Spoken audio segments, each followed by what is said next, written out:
こんにちは、のぶたです。今回は嫌われる勇気の誤解を解くべく制作した動画となります。すでに読まれた方にも、まだ読まれていない方にも有益な内容なので、ぜひ最後までご視聴いただけると嬉しいです。すでにご存知の方も多いと思いますが、嫌われる勇気の簡単な紹介です。フロイト、ユングと並び心理学の三大巨頭と呼ばれるアルフレッド・アドラーの思想を伝える本です。どうすれば人は幸せになれるかについて書かれたメッセージ性の強い自己啓発書で、人生を一変させる劇薬と言われるほど人の心を引きつける内容です。また、青年と鉄人、つまり先生との対話、物語形式で書かれているので、非常に読みやすくシンプルに面白いです。続編である幸せになる勇気には、アドラー心理学ほど誤解しやすく理解が難しい思想はない。即座に感激し、生きることが楽になったと言っている人がいれば、その人はアドラーを大きく誤解しています。そうまで書かれています。この動画を見ると、本を読んだことがある方は、今の理解が正しいかを確認できます。また、誤解があった場合は、その誤解を解き、正しく理解できます。本を読んでいない方は、嫌われる勇気の要点と概要がわかり、いつか読むときに理解しやすくなるはずです。目次です。これらの誤解を解き、正しい内容を私の考えを交えながらお伝えします。では、本題に移っていきましょう。誤解ポイント1、嫌われる勇気に込められた思いです。この本は、アドラー心理学を絶対不変の真理として証明したい、つまり教える立場で心理学や方法論を解説したいという思いで書かれたものではありません。正しくは、すべての人が幸せになってほしいという思いです。このように根底にあるのはスケールの大きい願いです。そのために著者が読者と対等な立場で勇気づけをしたい、つまり私たちを応援したいと本気で考えているのだと思います。ではここで私なりの解釈で嫌われる勇気をかなり簡単に要約します。過去の経験に苦しむ、変化が不安で怖い、人の評価が気になる。わかるよ。当然だし自然だよ。だって人間だもの。でもこれがあなたの苦しみと不幸せの原因なのだとしたら、勇気を出して今の考え方と行動を変えていこうよ。具体的な方法を提案するから参考にしてほしい。大丈夫。安心して。人は変われるし、誰だって幸せにもなれるから。簡単要約どうだったでしょうか。次の誤解ポイントは、すべての悩みは対人関係についてです。対人関係とは、私とあなたのような直接的な関係のことという理解は間違っています。一般的にはこのような使われ方で正しいのですが、アドラー心理学で使う意味と異なっていて、この違いが誤解しやすい理由です。本書では、対人関係は個人同士の関係だけではなく、人によって作られる社会や社会システムなども含めています。例えば、美味しい、まずいの感情は、家族が作ってくれた食事や飲食店の料理から生まれ、その上流には材料を作る農家の方や配送する方がいます。このように一人で食事をしたとしても、人により構成される社会やそのシステム、つまり対人関係があると考えます。アドラーの言う対人関係をイメージ図で見てみましょう。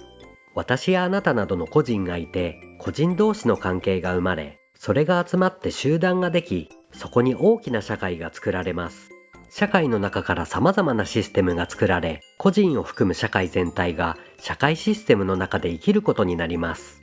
よって、この中で生まれる悩みは全て人が関わる問題と言えるので、全ての悩みは対人関係というロジックとなります。だからこそ、一人一人が目の前にある悩みの解決と幸福を目指せば、社会もシステムも幸福を目指すこととなり、これはやがて世界に広がっていく。そして時間はかかってもいずれ遠い未来の世界中の平和と幸福につながる、そうアドラーは考えたのだと思います。こうしていつかアドラーの思想により少しずつ世界は平和で幸福になっていく、そう考えたくなりませんか？ロマンがありますよね。アドラー心理学は勇気の心理学であり、すべての人の心理学と書かれています。それだけでなく、私はロマンの心理学である、そう考えるようになりました。次の誤解ポイントは、トラウマの否定、原因論の否定についてです。過去の体験は今に何も影響しない、すべてが明確な意志のもと、何かの目的があって自分で作り出したもの。これは誤った理解です。トラウマや原因は存在しないという言葉に強烈な違和感を感じるなら、過去の体験に対する印象の多くは直感的または無意識的な考えによる、そう考えると受け入れやすいかもしれません。試験ですが、これは過去の動画で紹介した二重過程理論で説明ができます。過去にとらわれた選択をしてしまうのは、思い出しやすいこと、代表的なことなどをもとにした直感的な思考を使っているからだと考えるのが妥当だと思います。そうであれば、考え方を変えるだけでいいという結論にも至ることができます。トラウマや原因論の否定で重要なこと、伝えたいことは、過去の経験にどのような意味を与えるかによって今が決まる、過去にとらわれず今を考えるべきということです。たとえ引きずるような辛い経験が過去にあったとしても、今とこれからを何よりも大切にしてほしいという考えです。試験ですが、過去で今が決まってしまうという決定論でなければ、原因論は特に悪いことではないと考えています。例として、本に出てくる店員さんを怒鳴って暴言を吐いたエピソードについて、なぜなぜ分析という原因分析をしてみます。なぜなぜ分析は、これ以上原因を掘り下げられない、掘り下げる必要がないと思えるところまで、ひたすらなぜを繰り返していく手法です。では始めてみましょう。最初に思いつく原因は、店員さんが飲み物をこぼしたこと、店員さんに注意をしたかった気持ち、感情的になってしまった心です。なぜを繰り返すと、気持ちと感情は飲み物をこぼした出来事につながると同時に、再発してほしくないという願いと、単に不満をぶつけたかった感情があったことがわかります。また、飲み物をこぼした具体的な原因を深掘ることもでき、さらになぜを繰り返すことで、お店側の根本的な原因にまでたどり着くことができます。難しい問題の解決を本気で目指す場合は、とことんまで原因を突き止める手法は有効です。このように、原因分析は今後の改善につなげることもできます。よって、原因論、目的論という言葉の意味に縛られすぎない方が良いと思います。大事なことは、これからどうするかを前向きに考え行動することなのです。次の誤解ポイントは、承認欲求の否定です。承認欲求のすべてを否定するという理解は誤りです。認められて嬉しく思うのは自然で、基本的な欲求によるものなので存在は消せません。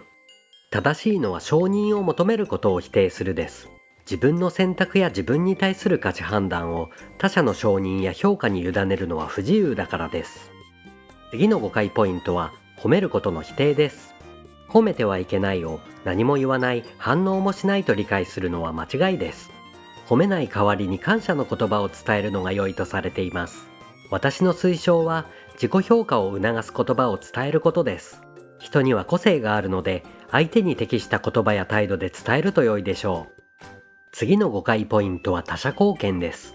他者に貢献するとしても、上下関係の意識が根底にある相手の関心を無視した貢献は良くないとされています。これは試験ですが、独りよがりな他者貢献プラス課題の分離は最悪の組み合わせだと思います。全く的外れな余計なお世話になる可能性が高いことに加え、相手のためになったかを気にもしなくなるからです。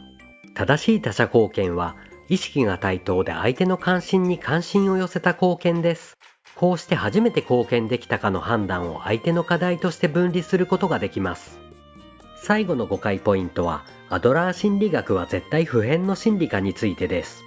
本に書いてある内容をそのままの形で継承、実践する必要があると理解するのは間違いです。著者はそれを望んでいません。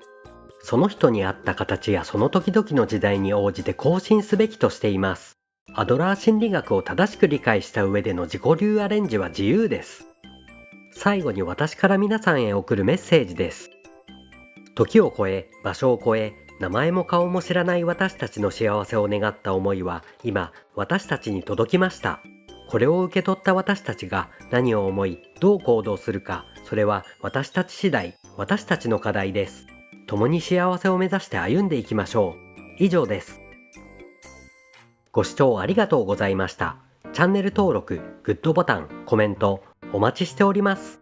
嫌われる勇気、幸せになる勇気の別動画も作成しますので、今後ともよろしくお願いします。以上です。